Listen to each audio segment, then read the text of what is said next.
सामीन और नाज़रीन इकराम, अस्सलाम वालेकुम। जब एक बम फटता है तो कुछ कैजुअलिटी हुई, कुछ ज़ख्मी हुए और हम समझते हैं कि ख़तरा ख़त्म हो गया। लेकिन हकीकत यह है कि असल हमला तो इसके बाद शुरू होता है, जिसकी ना कोई आवाज़ है तो ना नज़र आता है, लेकिन ये हमारे फेफड़ों, हमारे खून, हत्ता कि हमारे खानों में भी शामिल हो जाता है।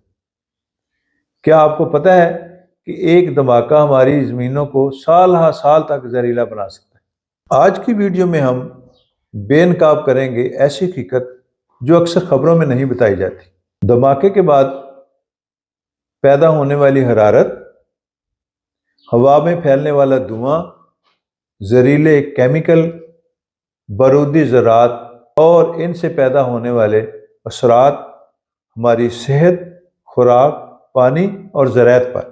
जब बम या मिसाइल फटता है तो तीन बुनियादी चीज़ें पैदा होती हैं। सबसे पहले हरारत, हज़ारों डिग्री तक दर्जा हरारत, मिट्टी, धात, प्लास्टिक सब जल जाते हैं। इसके असरात क्या होते हैं? ज़मीन की ऊपरी तह, जिसको हम टॉप साइल कहते हैं, जल जाती है। फ़ायदेमंद जरासीम ख़त्म हो जाते हैं। ज़राअत की बुनियाद कमज़ोर हो जाती है।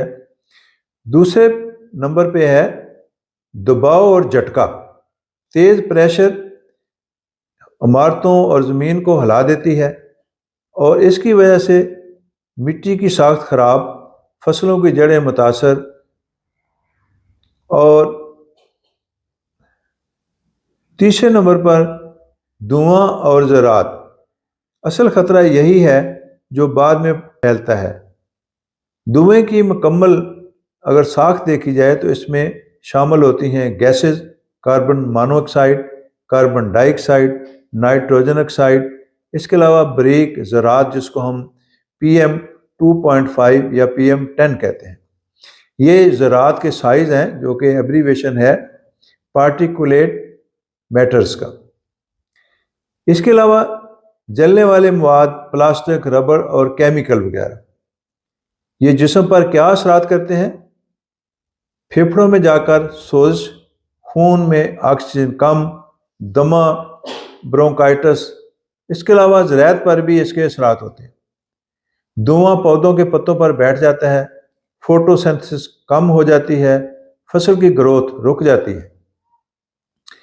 जहरीले केमिकल जो हैं, जो कि धमाके के मुख्तलिफ औकात में फिर खारिज होते रहते हैं, उनमें आती हैं gases, sulphur dioxide, hydrogen cyanide.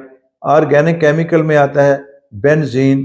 भारी धातों में है हैवी मेटल जैसे कि लेड, मरकरी, कैडमियम। इनके इंसान पर क्या असरात होते हैं?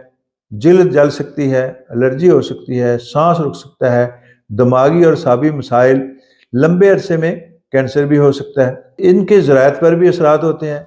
मिट्टी में हैवी मेटल जब मिलती हैं तो वो जहर पैदा कर देती हैं, पौधों में दाखिल हो जाती हैं, जड़ों के जरिए पौधा जहर जज़ब करता है, खुराक में शामिल हो जाता है। सब्ज़ी इंसान और चारा जानवर खाते हैं, फिर आगे दूध और गोश्त हम इस्तेमाल करते हैं। तीसरी जो चीज़ उसमें ख़तरनाक होती है वो है एक्सप्लोसिव रेजिड्यूज या बारूदी ज़रात। ये सबसे ख़तरनाक और देर पा नुकसानदेह हैं।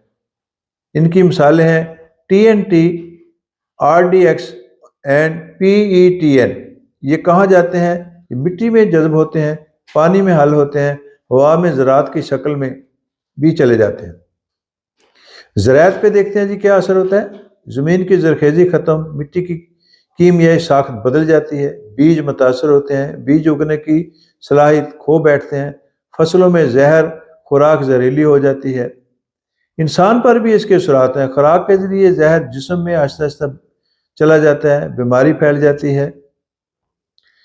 ये पूरा साइकिल यूं चलता है, धमाका हुआ, धुआं फैला, केमिकल निकले, मिट्टी पे असर किया, फसल पे किया, खुराक की किया और फिर इंसान में। ये एक साइलेंट चेन है या साइलेंट चेन रिएक्शन है। सबसे ज़रूरी बात जो जिससे हमने बचना कैसे, एहतियाती तदाबीर क्या अख्तियार करनी है।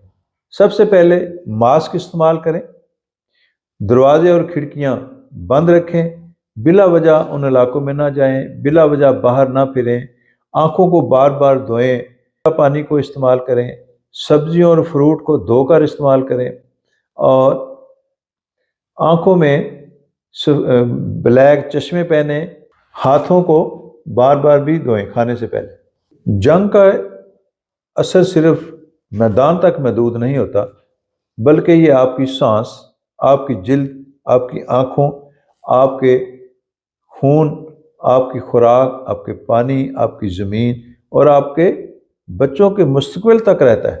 اگر آپ نے اس سے بچنا ہے تو اس خاموش خطرے کو سمجھنا ہوگا۔ اللہ حافظ۔